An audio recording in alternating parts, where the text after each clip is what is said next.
Hi guys, welcome to fin lecture guys. आज की video में हम बात करते हैं सुजलॉन की।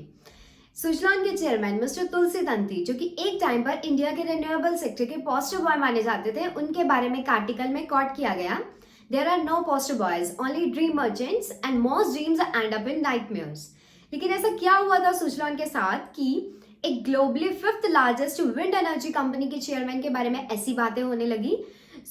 इसको समझने के लिए हमें सुजलॉन के बारे में स्टार्टिंग से जानना होगा और ये बहुत ही इंटरेस्टिंग स्टोरी है। गाइस देखिए, 1995 में तुलसी तंती जी, जो कि गुजराती बिजनेसमैन थे, वो एक टेक्सटाइल का बिजनेस रन कर रहे थे। उनकी कंपनी में 20 एम्प्लॉयज थे और वो बड़ी बड़ी मशीनरी यूज कर रहे थे। अब देखिए, जहां पर बड़ी बड़ी मशीनरी होगी वहां पे इलेक्ट्रिसिटी बिल भी ज्यादा पे करना होगा और उस टाइम इलेक्ट्रिसिटी की बहुत ज्यादा प्रॉब्लम चल रही थी। तो इसी प्रॉब्लम को दूर करने के लिए तुलसी तंती जी ने विंड एनर्जी की तरफ अपना कदम बढ़ाया और शुरुआत की सुजलॉन की। इनका मेन पर्पस था अपने टेक्सटाइल बिजनेस के लिए सस्ती और रेगुलर एनर्जी का इंतजाम करना। अब तुलसी तंती जी ये जानते थे कि ये सिर्फ उन्हीं की प्रॉब्लम नहीं है, ये सभी की प्रॉब्लम है।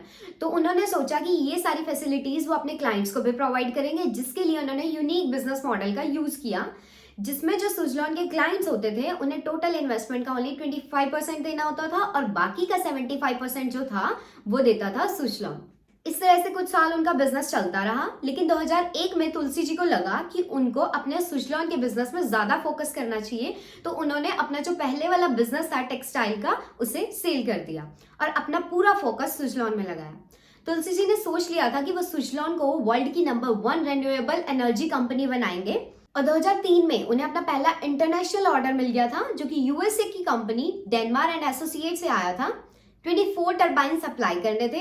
ये ऑर्डर काफी बड़ा था, इससे उनके अंदर बहुत ही ज्यादा कॉन्फिडेंस आया और इसके बाद इन्होंने बीजिंग में भी अपना नया ऑफिस सेटअप कर लिया।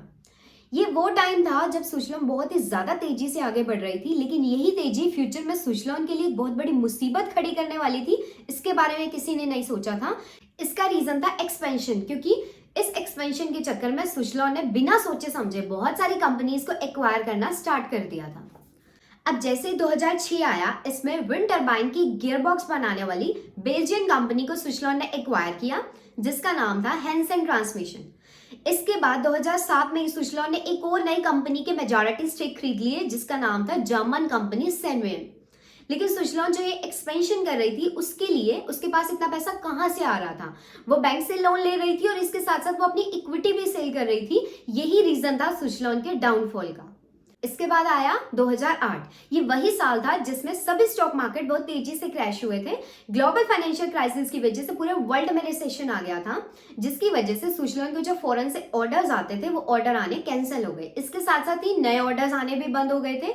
लेकिन सुजलॉन जो एक बहुत बड़ी इन्वेस्टमेंट कर चुकी थी, उसने लोन भी लिया हुआ था। अब न्यू ऑर्डर्स आ नहीं रहे थे, पुराने ऑर्डर्स बंद हो गए थे, लेकिन लोन के इंटरेस्ट की पेमेंट फिर भी सुजलॉन को करनी थी। इसके लिए सुजलॉन ने क्या किया, उस इंटरेस्ट को पे करने के लिए सुजलॉन ने जिस चीज के लिए लोन लिया था वो एक बड़ी चीज ही सुजलॉन को बेचनी पड़ी, दैट इज हेंसन ट्रांसमिशन। इस कंपनी में सुजलॉन ने जो शेयर बाय किया हुआ था, उसका 35% हिस्सा सुजलॉन को बेचना पड़ा। इससे सुजलॉन का थोड़ा डेट कम हुआ, इसके साथ ही थोड़े बहुत ऑर्डर्स भी आने लगे थे। लेकिन फिर एक और नई मुसीबत आ गई। इसी साल में इंडियन गवर्नमेंट ने विंड एनर्जी के ऊपर अपना जो फोकस था उसको थोड़ा कम कर दिया, जिसकी वजह से सुजलॉन को जो बहुत सारे टैक्स बेनिफिट्स और इंसेंटिव्स मिल रहे थे वो मिलने बंद हो गए, जिससे सुजलॉन की हालत दोबारा से ही खराब हो गई। हालांकि ये बेनिफिट 2014 में फिर से शुरू हुए, लेकिन तब तक बहुत ज्यादा देर हो चुकी थी, क्योंकि 2011 में सुजलॉन एक बार प्रॉफिटेबल तो हुई, लेकिन उसको बहुत ज्यादा इंटरेस्ट पे करना पड़ रहा था। उसके टैक्स बेनिफिट्स भी खत्म हो चुके थे, जिसकी वजह से वो अपने प्रॉफिट्स को सस्टेन नहीं कर पाई और लगातार लॉसेस में जाती चली गई। और 2014 में ही सुजलॉन की जो बोरोइंग्स थी वो भी 17,000 करोड़ तक पहुंच गई थी। अब आता है 2015। इसमें सुजलॉन ने एक बहुत बड़ा कदम उठाया अपने डेट को कम करने के लिए, और वो कदम होता है सेनवियन कंपनी को बेचना। लेकिन ये डील सुजलॉन को 7200 करोड़ के लॉस में करनी पड़ी, इससे सुजलॉन का थोड़ा डेट कम होता है। इसके साथ ही इसी साल में सन फार्मा के दिलीप सांघवी जी ने सुजलॉन में 23% का स्टेक बाय किया, लगभग 1800 करोड़ रुपए में। अब जैसे ही उन्होंने स्टेक बाय किया, जिसके कारण सुजलॉन फाइनेंशियल ईयर 2016 और 17 में प्रॉफिटेबल तो बनती है, लेकिन जो उसका डेट है वो अभी भी 11,000 करोड़ रुपए का बचा हुआ है। अब आप सोच रहे होंगे कि सुजलॉन ने इतनी सारी एसेट बेच दी, फिर भी इसका डेट इतना ज्यादा है। तो इसका रीजन था, सुजलॉन क्या कर रही थी, सुजलॉन इसके साथ साथ नए ऑर्डर्स भी ले रही थी, और जब वो नए प्रोजेक्ट्स ले रही थी तो नए प्रोजेक्ट को पूरा भी करना था। उसे पूरा करने के लिए सुजलॉन और ज्यादा लोन ले रही थी। तो जैसे इसने और लोन लिया उन प्रोजेक्ट्स को पूरा करने के लिए, उसके इंटरेस्ट की पेमेंट भी सुजलॉन के ऊपर आती गई। तो इस तरीके से वो प्रॉफिटेबिलिटी की तरफ ध्यान देने की बजाय नए ऑर्डर्स को ग्रैब करने में लगी हुई थी, जिसकी वजह से सुजलॉन 2018 में दोबारा से लॉसेस में चली गई।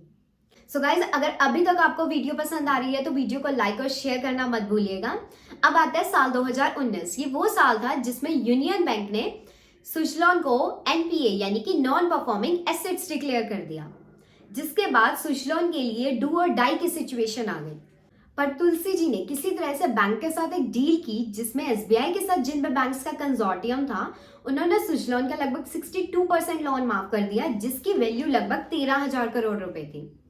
और फिर 2022 में क्या होता है, सुजलॉन ने 8,000 करोड़ के लोन को आरईसी रूरल इलेक्ट्रिफिकेशन कॉर्पोरेशन और IREDA Indian renewable energy development agency को बेच दिया।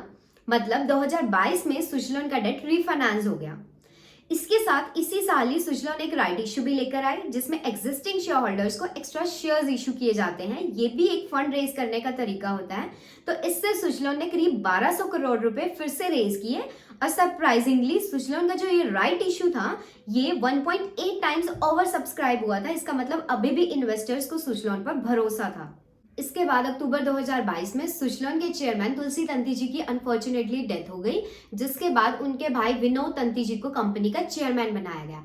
जब विनोद तंती जी कंपनी के चेयरमैन बने तो उनका पूरा फोकस कंपनी को प्रॉफिटेबल बनाने के ऊपर था, जिसके लिए उन्होंने क्या किया, कंपनी की कुछ एसेट्स को सेल करके कंपनी के डेट को कम किया, जिसकी वजह से कंपनी फाइनेंशियल ईयर 2023 में प्रॉफिटेबल बनी। और इसके साथ साथ ही अभी फाइनेंशियल ईयर 2024 के 2 क्वार्टर्स भी बीत चुके हैं। उन दोनों क्वार्टर्स में सुजलॉन ने प्रॉफिट कमाया है, और सितंबर के क्वार्टर में इनकी जो बोरोइंग्स है वो सिर्फ 146 करोड़ रुपए रह गई है। लेकिन लगातार लॉसेस और शेयर डाइल्यूशन की वजह से कंपनी का शेयर, जो कि एक टाइम पर 400 रुपए पर ट्रेड कर रहा था, उसके प्राइस अब लगभग 40 रुपए के आसपास चल रहे हैं। इवन एक टाइम तो ऐसा आया जब कंपनी का शेयर 5 रुपए पर आ गया था।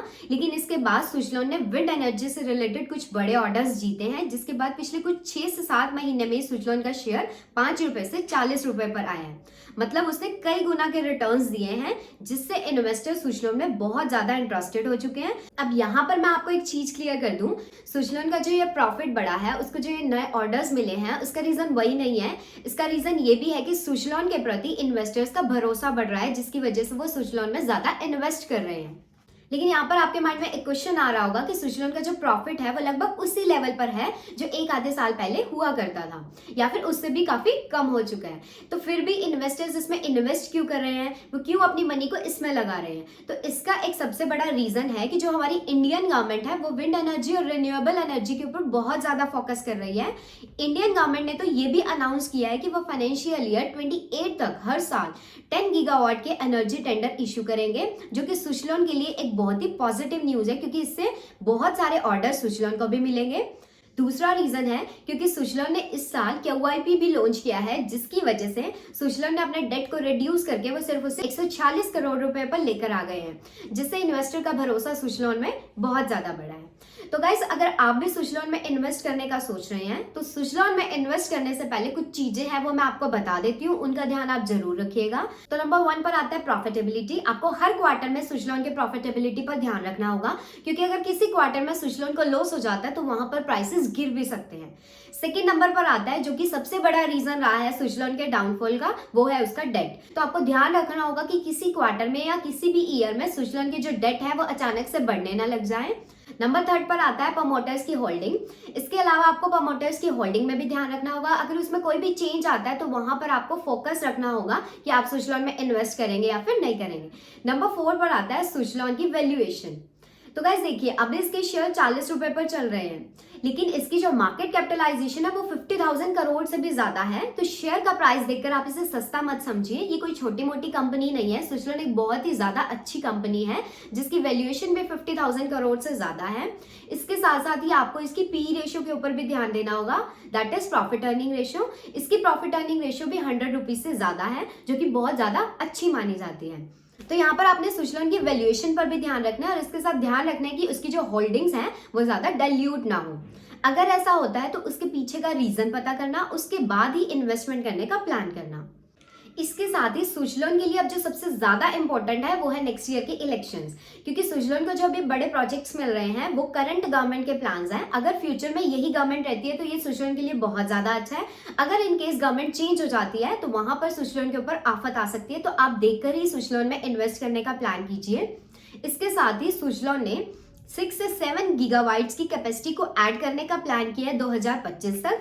तो गाइस प्रॉपर एनालिसिस करने के बाद ही स्विट्जरलैंड में इन्वेस्टमेंट करने का प्लान कीजिए और टाइम टू टाइम स्विट्जरलैंड की वैल्यूएशन, उसके प्रमोटर्स की होल्डिंग, उसके डेट के ऊपर, उसके प्रॉफिट के ऊपर ध्यान रखिएगा।